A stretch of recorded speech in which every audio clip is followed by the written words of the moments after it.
they say they put like a hashtag AI generated. I think that's okay. We shouldn't really, who are we to stop them from generating those artwork? But my problem is, and I think a lot of people do have problem is when they generate the image and then they don't claim it was it made themselves, or sometimes they straight up say they draw it. So that is a lot of that does, to me personally, is a problem, because um it all goes back to how AI works.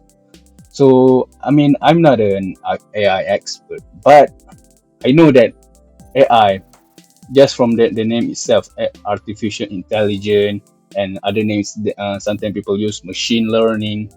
You know, they learn. Where do they learn? Yeah, they learn by trying to imitate human. They take all the data, right, from all across the internet, right, and they learn how human react, how human acts, right. So that so when so for example, if image generator, right, illustration generator, right, the data has to come from somewhere. So a lot of time, people who generate this illustration, you know, they use they use, like, when they do the prompts, because for those who don't know, so if you want to generate the image, so if you go to like their software or their website, if you want to generate an illustration or an image, you have to write like, what do you want. So for example, this picture, right? For example, we take this picture. So how do I want AI to generate this image? So I would write Spider-Man, I would write city, I would write um, the weather, the condition, what time is it, probably. So this looks like kind of like dawn something. So I think, okay. So and then what do you want the background to look like? Maybe you want to specify the grade. They have gradients. So you put all of that, and then from my observation, a lot of people write the artist name. So who they want to imitate. So for example, they want to imitate the style of Pablo Picasso. So they would write the name of Pablo Picasso, and then the AI generator will generate an image. Like for example, we write Spider-Man, we write city in Pablo Picasso style. So that is for me, a lot of artists do get mad because their art style is being, in a in a direct way, I would say, steal, stolen. They feel their artwork, their style is stolen because it's just imitating them, and in a very, I would say, a lazy way. Just right. I want to imitate this style, and then pop, then just pop up. Feel free to scream me, but I feel like that is how I feel. I feel like, personally, I do feel it's stealing if you use that. If you do that and you do it to like flex on social media, you claim that it is your own. So for me, that is unethical. So it's all about ethical and unethical ways of using AI. So you know, and then what makes me afraid of AI? You know how, like, the story Terminator, the fear in here, and this movie is so influential. It makes people afraid of AI, right? And they're afraid of machine, because machine will take over the world. You always hear that. But I think what people miss, like, the point of, I mean, not miss the point. I mean, people fear the wrong thing, for me, I think, because at the end of the day, they are just machine.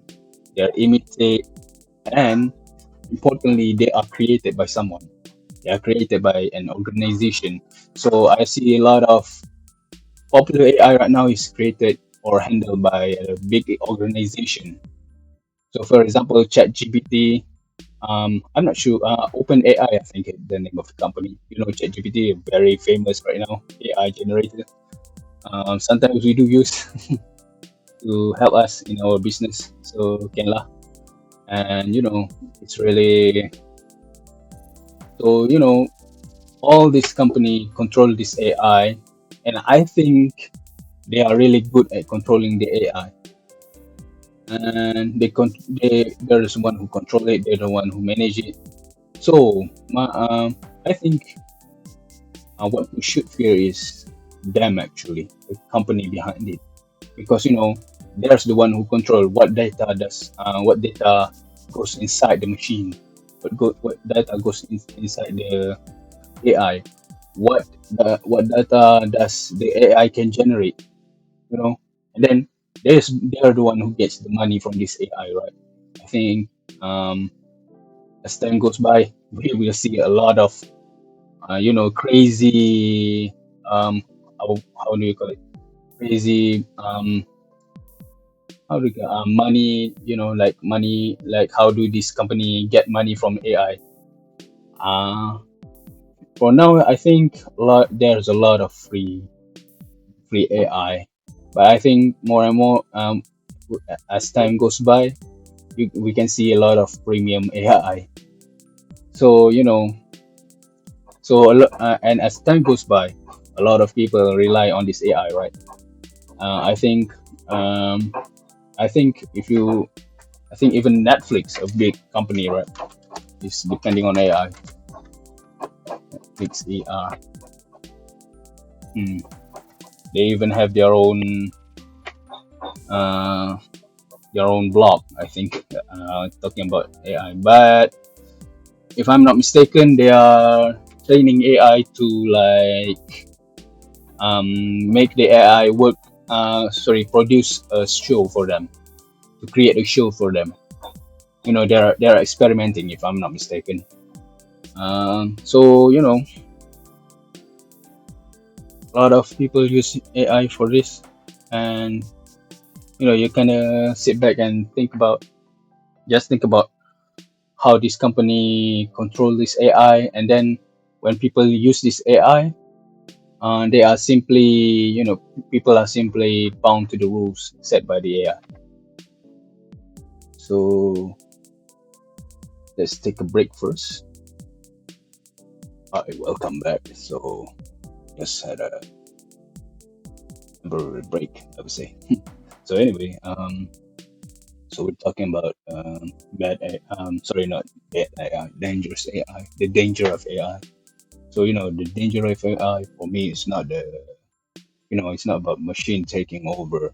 They learn humanity has to be destroyed, so they destroyed humanity. Like Ultron from Avengers and Terminator. You know, all these movies. I think people get the wrong idea of who we should be afraid of, and I think it's the company who is managing this AI, because there's the one who, like, just imagine if, what kind of restriction of data they can restrict, um, from feeding into this AI, into the AI they create. So for example, right, maybe some people have like, um, so sorry, not people, the organization have a strong belief on a very false belief, on a false information, right? They believe in misinformation, so they feed the misinformation, misinformation or disinformation into the AI, right?